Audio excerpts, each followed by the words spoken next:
जय हिंद दोस्तों। आपका हमारे इस YouTube चैनल पर हार्दिक स्वागत है। मैं आज आपके सामने एक ऐसे विषय वस्तु पर चर्चा करना चाहता हूं जो हमारे युवाओं के भविष्य से संबंध रखता है। मैं इसके संबंध में कुछ चीज़ें आपके सामने रखना चाहूँगा और देश के युवाओं से भी कुछ अपील करना चाहूँगा और साथ साथ अभिभावकों से भी मैं ये निवेदन करना चाहूँगा कि वो अपने जो बच्चे हैं उनको ऊपर ऐसा ध्यान रखें कि जिससे कि वो सही दिशाओं में चलें और अपने भविष्य को उज्जवल करें। साथ ही जब उनका भविष्य उज्जवल होगा तो परिवार का, समाज का और देश का भी कल्याण होगा। तो इससे पहले कि हम आगे की चर्चा बढ़ाएं, मैं आप सभी से निवेदन करना चाहूँगा कि हमारे इस YouTube चैनल को अगर आपने अब तक सब्सक्राइब नहीं किया है तो कृपया सब्सक्राइब कर लें, क्योंकि आपके इस 1 सेकंड के एक्शन से हमको काफ़ी सपोर्ट मिलता है और आपको हमारे वीडियोस भी जल्दी देखने को मिलते हैं। साथ ही साथ लाइक भी करें और शेयर भी करें। तो चलिए आगे हम चर्चा करते हैं क्यों ये विषय हमारे दिमाग में आया। ये पिछले कुछ दिनों की कुछ घटनाएं ऐसी हुई, चाहे वो कौशाम्बी की घटना हो, चाहे वो प्रयागराज की घटना हो, कि जिनसे मुझे ऐसा महसूस हुआ कि जो हमारे देश की जो राजनीति है उसमें कहीं जातिगत चीज़ों का समावेश कुछ ज़्यादा ही होने लगा है। और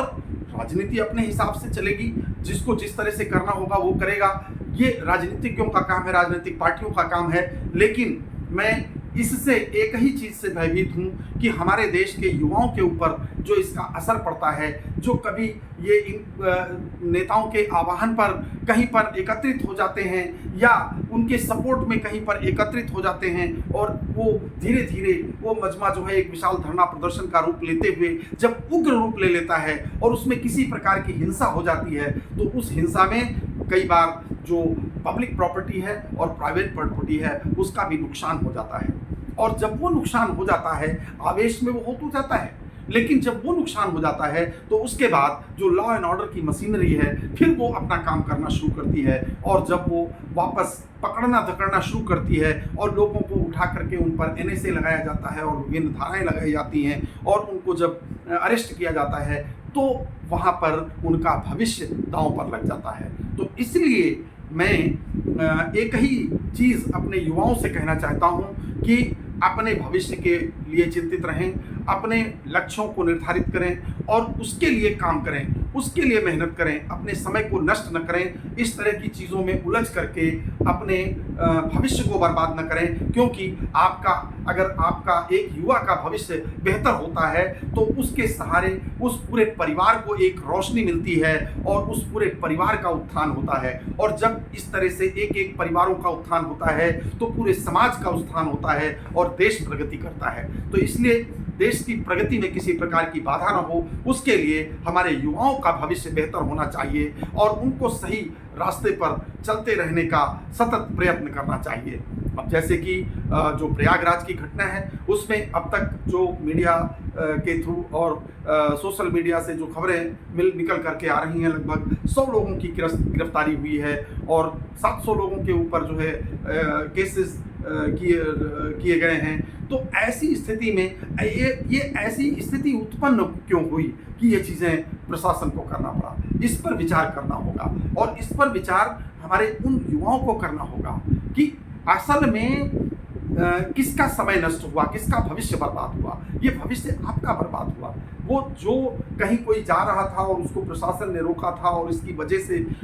जो ये चीज़ें हुई तो उसमें उसके भविष्य पर कोई अंतर नहीं पड़ने वाला, क्योंकि उनका अपना काम है, वो अपने हिसाब से करते रहेंगे। आज आप थे, कल कोई दूसरे 100 लोग शामिल हो जाएंगे, परसों तीसरे कोई 100 लोग शामिल हो जाएंगे और यही 100 लोग शामिल हो करके अपने जीवन को बर्बाद करते रहेंगे, अपने भविष्य को बर्बाद करते रहेंगे और इससे देश का नुकसान होता है साथियों। इसलिए एक राष्ट्रभक्त होने के नाते, एक देश प्रेम की भावना को रखते हुए, एक राष्ट्र रक्षक के नाते मैं आप सबसे एक बार करबद्ध निवेदन करते हुए ये अपील करना चाहता हूं कि हमारे देश के जो भी युवा हैं वो अपने लक्ष्य को निर्धारित करें, उसके लिए सतत प्रयत्नशील रहें, उसके लिए काम करें, अपनी पढ़ाई लिखाई पर ध्यान दें। अगर पढ़ाई लिखाई पूरी हो चुकी है तो जो भी टेक्निकल नॉलेज गेन करना है उसकी तरफ जाएं, या फिर अपनी स्किल डेवलप करें और स्किल डेवलप करके कुछ अपने भविष्य के लिए करें, जिससे कि उनका खुद का भविष्य तो सुनिश्चित हो ही और साथ साथ परिवार का भी उत्थान हो,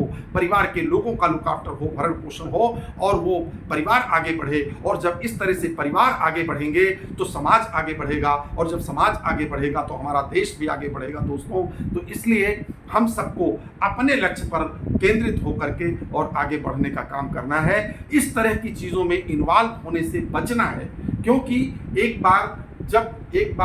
वहाँ पर एक हुजूम इकट्ठा होता है किसी भी बात को लेकर के, हो सकता है वो बात आपको अच्छी लगी हो, लेकिन उस बात को रखने के अपने एक तरीके हैं। एक जो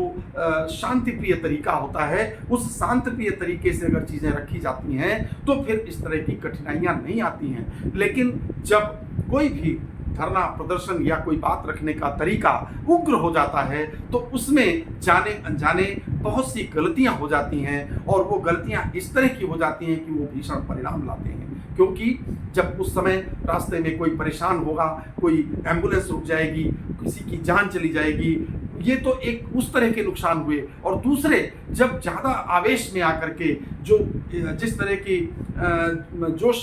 जोशीले बातें की जाती हैं और मनोभावों को भड़काया जाता है, उससे जब आपसे कहीं जाने अनजाने जब ऐसी गलतियां हो जाती हैं जहां कि चाहे पुलिस की गाड़ियां तोड़ने का मामला हो, चाहे वो प्राइवेट गाड़ियों को नुकसान करने का मामला हो, चाहे वो दुकानदारों को जल्दी जल्दी में शटर बंद करके और अगर उनके सामान छूट गए तो उनके लुट जाने का मामला हो, और इस तरह के जब वीडियोस कहीं सामने निकल करके आते हैं तब आप पर कार्रवाई होती है, और उस कार्रवाई की वजह से आपका जीवन बर्बाद होता है। तो इसलिए मैं सभी युवाओं से तो एक बार अपील कर ही रहा हूं, और साथ साथ सभी अभिभावकों को भी मैं इस ओर सचेत करना चाहता हूं कि वो अपने जो बच्चों पर नज़र रखें, उनकी गतिविधियों पर ध्यान दें, और यह देखते रहें कि वो किस तरफ और किस कामों में अपने आप को लगा रहा है, जिससे कि उसका जो प्राइमरी उद्देश्य है, जो प्राथमिक उसका उद्देश्य है, उससे उसका भटकाव ना हो और वो उनकी पूर्ति में आगे बढ़ सके। इस भावना के साथ, चूँकि आज हमारे मन में ये उत्पन्न हुआ कि हम अपने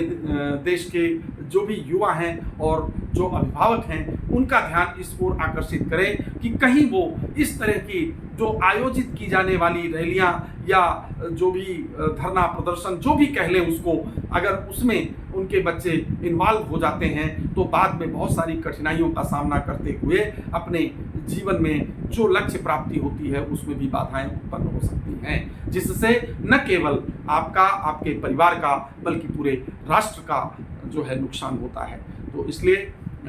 मुझे पूरी उम्मीद है कि आप लोग इस पर विशेष ध्यान देंगे, और साथ ही अगर आपने अब तक हमारे इस चैनल को सब्सक्राइब नहीं किया है तो कृपया ज़रूर सब्सक्राइब करें, जिससे हम आपको बहुत से